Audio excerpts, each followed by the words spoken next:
Vážené kolegyne, kolegovia, dovolte, aby som vás privítala na dnešnej tlačovej konferencii ministra práce, sociálnych vecí a rodiny Erika Tomáša a tiež ministra dopravy Slovenskej republiky Jozefa Ráža. Dnešná téma je práca namiesto dávok, vytváranie pracovných miest v rezorte dopravy. Do slovenského posunkového jazyka tlmočí Pavel Roman. Pán minister, nech sa páči. Ďakujem veľmi pekne. Pán minister, ešte raz vítaj na pôde Ministerstva práce, sociálnych vecí a rodiny. Sme radi, že si tu s nami a oznámime spoločne veľmi dôležitú vec. Ešte jedno ospravedlnenie. Mali sme tú tlačovú besedu, máte vonku, ale keďže počasie je nepriaznivé, tak sme v interiéri. Ale téma určite je veľmi dôležitá, tak či tak. Takže, dámy a páni, chceme vám oznámiť, a dobre to už viete, že naša iniciatíva Práca namiesto dávok už začne fungovať v praxi čoskoro. Od dnešného dňa je to 11 dní presne. 1. septembra jednoducho sa celá legislatíva uplatní v praxi. Verejnosť už dobre vie, v čom je zásadný princíp tejto iniciatívy. Jednoducho, ak človek, ktorý môže pracovať, odmietne vhodnú pracovnú ponuku z úradu práce, príde o dávku v hmotnej núdzi, respektíve mu bude krátená. Je to zákon, ktorý je namierený proti lenivosti. My chceme proste ľudí, ktorí doma len ležia, nič nerobia a pozerajú do steny, jednoducho motivovať k tomu, aby začali pracovať, pretože takto dokážu zmeniť život nielen sebe, ale aj svojej rodine. Nie je proste možné, aby dlhodobo fungovali takíto ľudia len na sociálnych dávkach. Jednoducho práca je najlepším nástrojom boja proti chudobe. Ak máte reálnu mzdu, odvádzate si zdravotné odvody, sociálne odvody, máte potom aj dôchodok a tak ďalej a tak ďalej. To všetci už dobre vieme.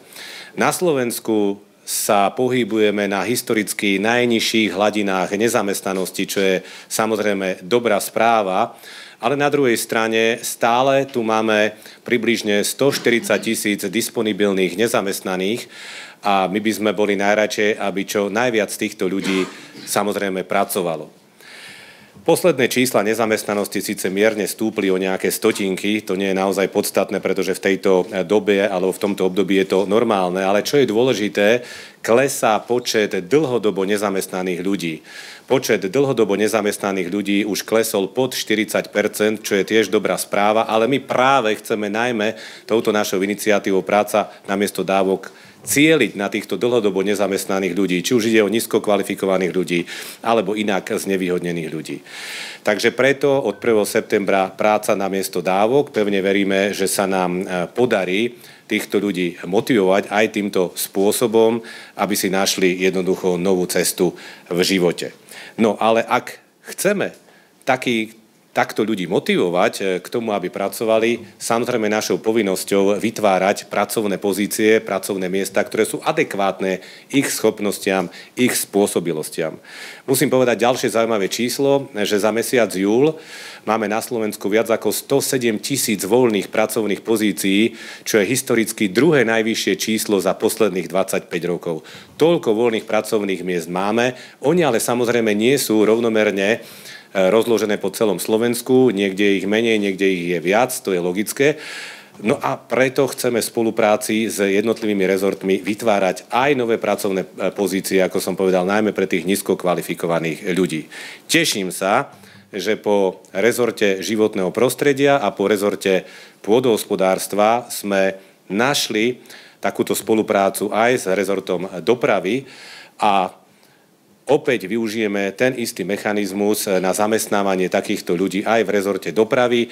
Môžem len prezradiť a potom vám už povie viac môj kolega z vlády, pán Ráž, že pôjde o spoluprácu so Slovenskou správou ciest a následne, pevne veríme, aj s Národnou diaľničnou spoločnosťou a železnicami Slovenskej republiky. Princíp bude spočívať v tom, že tieto spoločnosti si budú môcť rôzne typy služieb objednať od sociálnych podnikov, ktoré, ako dobre viete, sú podporované z eurofondov cez Ministerstvo práce, sociálnych vecí a rodiny, pretože zamestnávajú znevýhodnených ľudí. V prípade, ak ide o zdravotne znevýhodnených ľudí, tak preplácame 75% celkovej ceny práce. V prípade, že ide o inak znevýhodnených ľudí, tak je to 50% práce a preto tieto sociálne podniky jednoducho môžu lacnejšie poskytnúť svoje služby, čo je samozrejme výhodné aj pre štát, pretože potom štát šetrí na týchto nákladoch. Takže toľko k tomuto princípu, toľko k tomu, prečo sme dnes tu. A ja teraz odovzdám slovo môjmu kolegovi, pánovi Rážovi. Nech sa páči. Ďakujem veľmi pekne, pán minister. A v prvom rade musím povedať, že Ministerstvo dopravy veľmi víta iniciatívu Ministerstva práce v tejto oblasti. Ministerstvo dopravy malo za úlohu rozostávať Slovensko a naozaj za tie 2 roky necelé sa nám podarilo veľa projektov pripraviť, veľa projektov vypovolovať stavebne, veľa projektov verejne vyobstarávať a naozaj dnes sú u nás peniaze až na prvom mieste. Čiže pre nás ušetriť akýkoľvek objem peňazí, či už to je teda z tých kapitálových výdavkov alebo bežných, ako je na to upratovanie alebo čistenie odpočívadiel, alebo orezy, alebo kosenie, to má absolútne význam. Takže som rád, že naše ministerstvo je jedno z prvých teda 3, ktoré sa zapája do tejto iniciatívy. A ako bolo povedané, tak prvú lastovičku sme vyprodukovali na Slovenskej správe ciest, kde vznikla rámcová zmluva zhruba za 200 000 eur, aby sme si to teda vytestovali. Treba povedať, že práve na tejto rámcovej prvej zmluve došlo k prieskumom trhov a rôznych ponúk k ušetreniu až 30% práve na kosení. Kde ale vidíme, ten priestor je naozaj na napríklad upratovanie odpočívadiel alebo odstavných plôch, také tie orezy pri cestách, také tie bežné práce, ktoré naozaj zvládne, myslím si, že hocikdo. To znamená, sociálne podniky z pohľadu Ministerstva dopravy a jeho podriadených spoločností určite vítame s otvorenou náručou. Verím tomu, že tá spolupráca sa bude rozvíjať a verím, že aj ostatné naše spoločnosti, podriadené organizácie Ministerstva dopravy plne využijú túto možnosť a bude sa nám spoločne dariť pomáhať vytvárať pracovné miesta pre všetky skupiny obyvateľov a podporiť tento, myslím si, že vynikajúci projekt. Ďakujem pekne. Ďakujem pekne. Možno ešte pre doplnenie jeden údaj. Máme na to vyčlenených z eurofondov, podotýkam z eurofondov, nie sú to štátne peniaze, 150 miliónov eur na zakladanie, respektíve na podporu takých sociálnych podnikov, ktoré budú poskytovať svoje služby, ako som povedal, v rezortoch životného prostredia, rezorte pôdohospodárstva a už aj po novom v rezorte dopravy. Je to presne tak, ako sme slúbili, že nie len príjmeme legislatívu, v rámci ktorej budeme vyžadovať aktívnu participáciu ľudí na zabezpečení svojich základných životných potrieb, ako to už hovorí ústava, respektíve nález ústavného súdu, ale zároveň, že sa pokúsime napriek tej najnižšej nezamestnanosti, napriek obrovskému množstvu voľných pracovných pozícií vytvárať aj také pozície, na ktorých budú môcť pracovať aj ľudia, ktorí sú dlhodobo nezamestnaní. Čiže ešte som chcel tento jeden dátum, jeden fakt teda uviesť a môžeme ísť na to. Môžeme ísť na vaše otázky. Pardon. Nech sa páči, kolegovia, k téme otázky.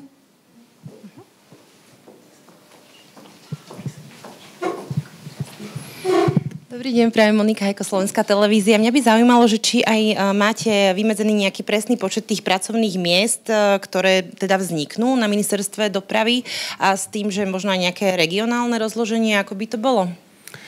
To už samozrejme pán kolega Ráš určite odpovie, ale musím povedať, že toto je začiatok spolupráce a tie pracovné miesta sa budú vytvárať podľa potrieb jednotlivých podriadených inštitúcií a samozrejme by sme boli radi, aby tej práce alebo tých pracovných pozícií bolo čo najviac v regiónoch, pretože tam, keď nejaké pracovné miesta chýbajú, tak sú to práve regióny. Možno pán kolega. Áno, aj tento, nazvem to prvú lastovičku, alebo môžeme to nazvať pilot, tak ten je umiestnený v strede Slovenska, ale práve som s pánom generálnym riaditeľom aj o tom diskutoval, že neviem, či si spomínate, mali sme určité situácie v minulom roku, kedy došlo k čiastočnému zablokovaniu hraničných priechodov a kopili sa nám kamióny, kedy sme museli v podstate narýchlo zháňať, akým spôsobom budú vyčistené odpočívadlá, kde kamióny často stáli, tým pádom tam sa hromadili odpadky. To znamená, práve na takéto, by som povedal, situácie je toto absolútne vhodné. Tam potrebujeme samozrejme maximálne ušetriť. Sú to nepredpokladané situácie, ktoré nemáme narozpočtované v našich štandardných údržbách, čiže tam naozaj každé euro hrá svoju rolu. A tie hraničné priechody, ako viete, boli smerom na Ukrajinu, ale aj sa to hromadilo sa to aj smerom na Poľsko a tak ďalej. To znamená, toto nám celkom aj pasuje, by som povedal, v tom demografickom rozložení alebo v tom, ako sa dnes tá nezamestnanosť vyvíja. Čiže to je odpoveď na tú, by som povedal, regionálny aspekt. A čo sa týka toho počtu pracovných miest, ktoré vzniknú, tak to naozaj dneska, ja neviem, mám takto ako odhadnúť tu. To znamená, čím viacej tých zmluv s takýmito sociálnymi podnikmi bude, ak sa preukáže, že nie len svojou cenovou výhodnosťou, ale aj kvalitou splňajú to, čo považujeme za štandard u nás na doprave, tak budeme to využívať vo veľkej miere. Možno k tomu ešte jeden zaujímavý fakt, ktorý by mohol pomôcť. My máme v súčasnosti približne 120 000 ľudí, ktorí poberajú dávky hmotnej núdzi, ak samozrejme rátame aj spolu posudzované osoby. A my sme už v minulosti povedali, že si vieme predstaviť, že by sme mohli zamestnať, respektíve zamestnateľných z nich je približne 50 000 ľudí. Akékoľvek číslo z týchto 50 000, ktoré nastúpi do práce, bude naozaj prospešné nielen pre týchto ľudí, ale aj pre štát. Takže toto sú také merateľné ciele. Uvidíme, ako sa nám bude dariť. Musíme povedať, že na zamestnávanie takýchto ľudí nechceme používať len tento typ nástroja. Ak máme 107 000 voľných pracovných miest, tak samozrejme používame aj tradičné pracovné programy, ktoré sú tiež financované z eurofondov, či už ide o finančné stimuly, kde máme asi 8 rôznych aktivít, ako zapracovávame tých ľudí priamo na pracoviskách do pracovného procesu, alebo zručnosti pre trh práce, kde sú rôzne vzdelávacie a rekvalifikačné kurzy, aby sme ľuďom pomáhali sa takto zamestnať. Myslím si, že to bude veľmi férová ponuka od štátu od 1. septembra. Buď ti štát ponúkne vhodnú pracovnú ponuku a ty ju príjmeš, alebo jednoducho, ak ten štát ti tú pracovnú ponuku nedá, tak ti zostáva dávka hmotnej núdzi. Ale nechcem, aby sa ďalej o tomto špekulovalo. Chcem opäť zdôrazniť, že táto naša iniciatíva sa netýka ľudí, ktorí z objektívnych príčin nemôžu pracovať, či už zdravotných alebo sociálnych. Na toto zákon pamätá a zákon pamätá aj na vhodnosť pracovnej ponuky. Ďakujem veľmi pekne, aby som ešte mala možno mimo témy od kolegu dnes či sa zúčastníte dnes na mimoriadnom sociálnom výbore v parlamente, na ktorý ste pozvaní? Samozrejme som pripravený sa zúčastniť, pokiaľ ten výbor bude uznášania schopný. Viete dobre, že ja nemám problém diskutovať, ale musím pri tejto príležitosti niečo povedať.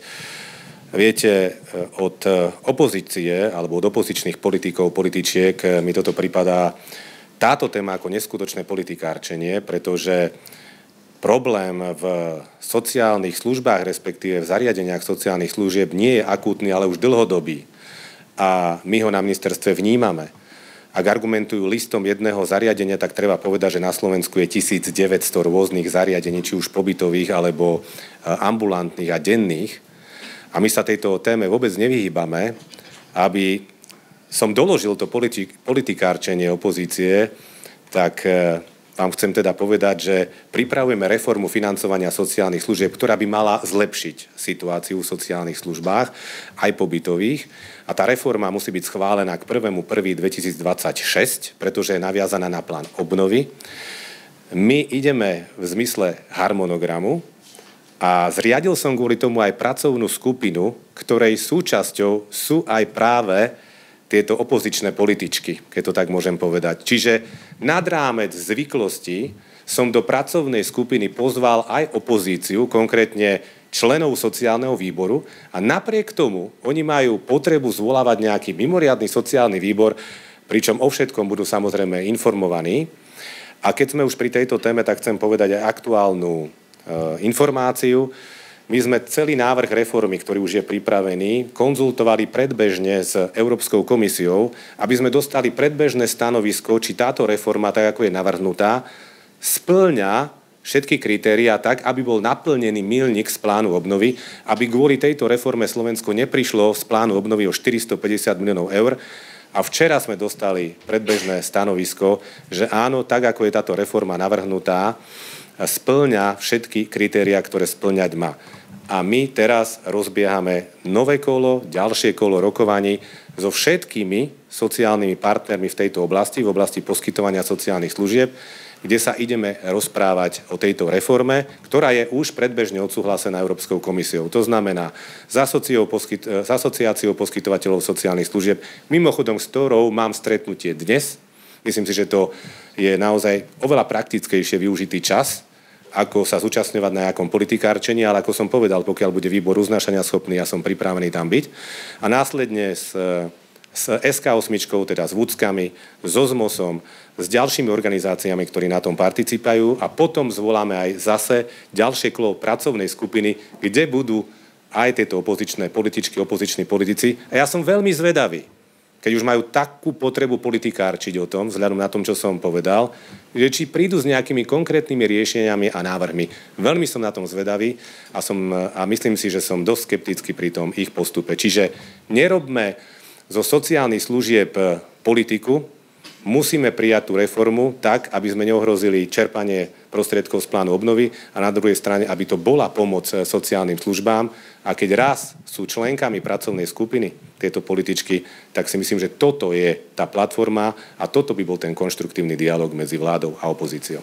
Ďakujem a už iba posledná doplňujúca otázka, teda, že kde vidíte ten priestor na riešenie toho akútneho nedostatku opatrovateľov v zariadeniach sociálnych služieb, ak by sa dalo konkrétne? Ďakujem. No tak v prvom rade treba povedať, že štát ani Ministerstvo práce sociálnych vecí nie je poskytovateľom sociálnych služieb, žiadnej sociálnej služby. A zriaďovateľmi vlastne týchto zariadení sú buď obce, mesta, Vúcky, alebo mimovládne organizácie, keď to takto môžem nazvať. Oni sú v prvom rade zodpovední za financovanie, teda za stav financií, stav hospodárenia v týchto zariadeniach, aj za personálny stav. Ale samozrejme úlohou ministerstva je vytvárať podmienky na to, aby čo najviac peňazí išlo do sociálnych služieb.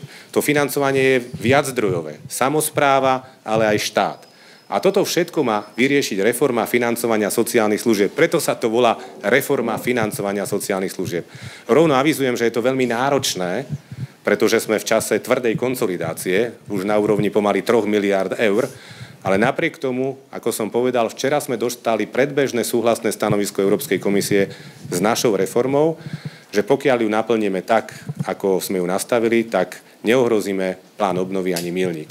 Za konštruktívnu debatu by som považoval nie politikárčenie na sociálnom výbore, tretíkrát opakujem, že som pripravený tam dnes prísť, ak bude uznášania schopný, ale normálne na pracovnej skupine, práve preto som pozval do pracovnej skupiny aj opozíciu. Takto ja pracujem a takto si predstavujem ja komunikáciu medzi vládou a opozíciou. Dobrý deň, ak môžem, Otto Váhovský, televízia Markíza. Na vás oboch páni otázka. Ktoré pozície v doprave sú možno tak najviac chýbajú tam ľudia? Vieme, že to boli rušňovodiči v minulosti. Či to stále je tak? A na vás, pán Ráš, že kde si viete predstaviť uplatnenie takýchto sociálnych podnikov napríklad na železnici? Na cestách ste povedali, tak zaujíma ma aj železnica. Ďakujem. Pán Ráš odpovie, len chcem opäť pripomenúť, že tu ide najmä o jednoduché pracovné miesta pre dlhodobo nezamestnaných, nízko kvalifikovaných ľudí. Čiže my vidíme tam priestor pri čistení ciest a podobne, ale samozrejme pán Ráš ma určite rád doplní. Nech sa páči. Áno, presne tak. My sme aj o tomto diskutovali. Viete, práca, čistenie orezy alebo údržba pri kolajsku alebo v kolajsku, bohužiaľ, to je vysoko, by som povedal, kvalifikovaná práca, ktorá vyžaduje určité školenia a by som povedal určité povolenia na to, aby ste mohli pracovať v takomto priestore. Avšak napríklad upratovanie železničnej stanice je úplne bežná činnosť, ktorej sa môžu tie sociálne podniky zúčastniť. To znamená, odpovedie, predstavte si také upratovanie železničnej stanice alebo kosenie pred stanicou alebo upratovanie parkoviska pred stanicou. Čiže toto sú tie činnosti, kde by to aj v tej železničnej doprave bolo možné. A čo sa týka chýbajúcich profesí, tak to je, myslím si, že známe, my sa tým netajíme, my robíme všetko preto, áno, presne tie, ktoré ste pomenovali, sú to výpravcovia, sú to v podstate, takto to zhrnem to, v celom sektore železničnej prepravy evidujeme momentálne nedostatok pracovníkov. Bojujeme s tým, že máme tu iniciatívu Pracuj v doprave, máme rôzne školenia, ktoré ponúkame či už na ZSSK, či už na ŽSR. A samozrejme budeme vďační za každého jedného pracovníka, ktorý si zvolí prácu v doprave. Takže asi tak. To znamená, že celá tá železničná preprava a samozrejme riešenie je to, že postupná digitalizácia, modernizácia, tá umožňuje samozrejme potom znižovať počty personálu, či už na pozíciách výpravcov alebo ručných vodičov a podobne. To znamená, to už sú potom tie autonómne vlaky, zvyšovanie bezpečnosti, digitalizácia a tak ďalej. Čiže to musí to ísť dvoma smermi a ako s tým bojovať. Dobrý deň, Lukáš Zevý, televízia Joj. Pán minister Tomáš, čo sa týka nejakých platov, viete priblížiť, že v akej výške by sa mali pohybovať na týchto pozíciách? To samozrejme závisí od konkrétneho sociálneho podniku, ktorý týchto ľudí zamestnáva, ale môžem povedať, že sú to celkom zaujímavé platy vzhľadom na teda ten rozsah tej činnosti, pretože v prípade zdravotne znevýhodnených osôb my preplácame 75% celkovej ceny práce, a v prípade ináč znevýhodnených osôb 50% celkovej ceny práce, ale sú samozrejme na to stropy. Opäť pripomínam, že ide o eurofondy, ale tie presné čísla vám určite poskytneme z tlačového odboru. Ešte ak by som mohol na záver k inej téme, možno takej trošku uvoľnenejšej. V Albánsku plánujú alebo majú taký návrh, že by mohlo vzniknúť ministerstvo riadené AI, chcú tým bojovať proti korupcii, rodinkárstvu a podobne. Viete si na oboch pánov si predstaviť, že by vaše konkrétne ministerstvo fungovalo cez AI a že by vás nahradila umelá inteligencia? Poď ty najprv. Ja môžem.